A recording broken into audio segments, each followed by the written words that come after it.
নমস্কার বন্ধুরা, welcome back to my channel. আজ আমি আপনাদের সামনে আরেকটি নতুন রেসিপি নিয়ে হাজির হলাম। এখন কাঁচা আমের সিজন, কাঁচা আম দিয়ে আচার সবাই ভালোবাসে। আর আচার সবাই বিভিন্নভাবে করে সবাই, কিন্তু আজ আমি একটি নতুন পদ্ধতিতে করব। বেশি দিন কিভাবে সংরক্ষণ করে রাখা যায়, আসুন আমার সাথে দেখুন আমি কিভাবে রেসিপিটা করছি।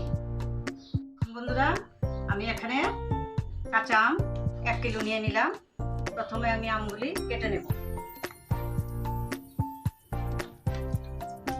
এখানে আমি খোসা সহ প্রথমে আমগুলি কেটে নেব।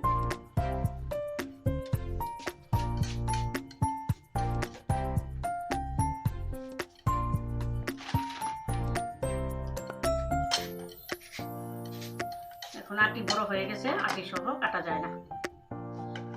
এরকম চিকন চিকন করে প্রথমে আমি খোসা সহ আমগুলো কেটে নেব।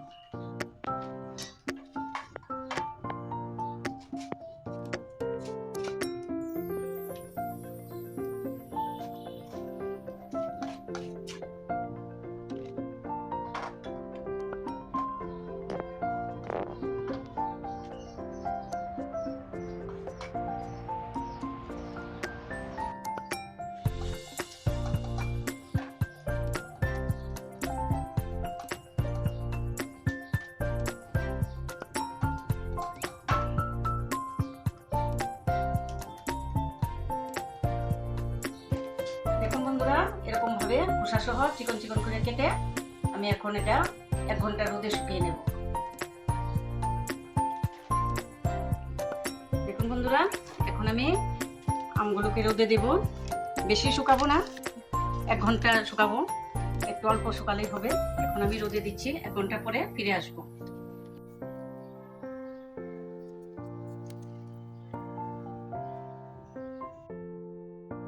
দেখুন বন্ধুরা, এখন আমি রোদ থেকে কিছুটা শুকিয়ে আমগুলা নিয়ে আসলাম।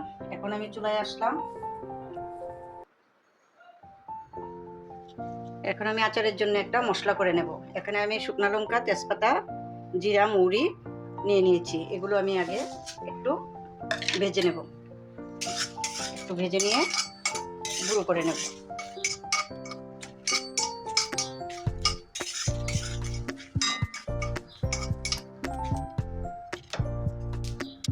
দেখুন বন্ধুরা, এখন আমি সরিষার তেল দিয়ে আমগুলো একটু ভেজে নিব। যাতে আমগুলো না ভেঙে যায়, তার জন্য একটু সরিষার তেল দিয়ে আমি ভেজে নিচ্ছি।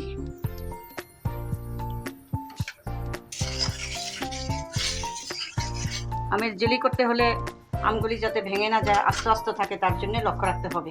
তার জন্য আমি কিছুটা রোদে শুকিয়ে আনলাম। এখন আমি সরিষার তেলে একটু ভেজে নেব আমগুলো যাতে ভেঙে না যায়। জেলি করতে হলে আমগুলো আস্তে থাকলে ভালো হয়, খেতে ভালো লাগে, দেখতেও সুন্দর লাগে।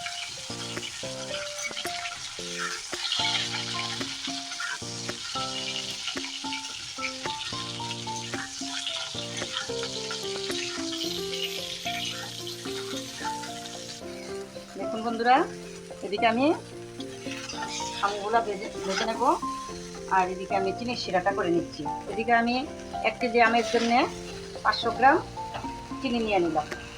চিনিটা এখন আমি একটু শিরা করে নিব। 500 চিনির মধ্যে আমি এখানে 250 জল দিয়ে দিলাম।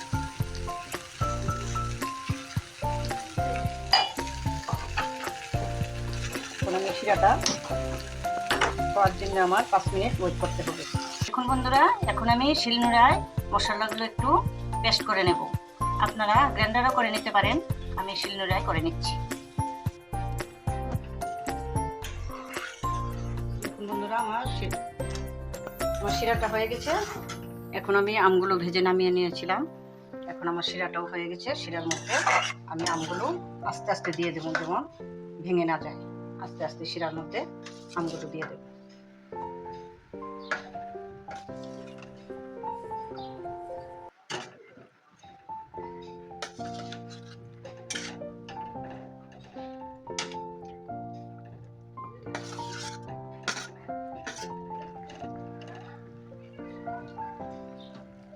এখন শিরার মধ্যে আমি 2-4 মিনিট জাল করে নেব। এখন যার যার পছন্দ মতো নুন দিয়ে দেবেন। আমি নুন দিয়ে দিচ্ছি।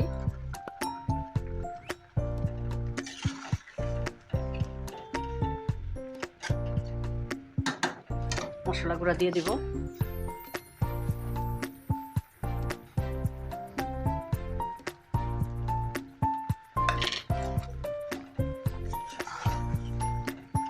এক মিনিট জাল করে নেব।